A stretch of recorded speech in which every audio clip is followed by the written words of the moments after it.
Let's talk about a new Spanish verb, olvidar.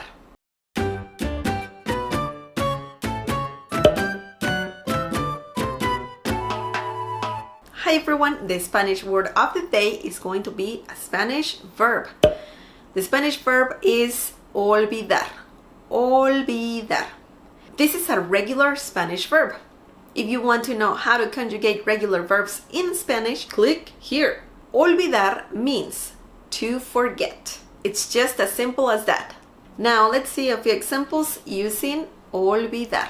María olvida sus llaves constantemente. María olvida sus llaves constantemente.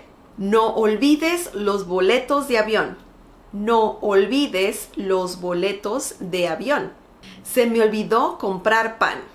Se me olvidó comprar pan. Nunca se me va a olvidar el viaje. Nunca se me va a olvidar el viaje. Olvídalo. Olvídalo. Okay, that was the Spanish verb of the day. I hope you liked this video. Leave more examples down below using olvidar. Subscribe and click on the bell icon so you can get notified. Subscribe and click on the bell icon so you can get notified every time I upload a new video. Visit smlessons.com for more free Spanish lessons. Support this channel by sharing this video with your friends and by giving the thumbs up. Thank you so much for watching, for all your support, and I'll see you next time. Bye!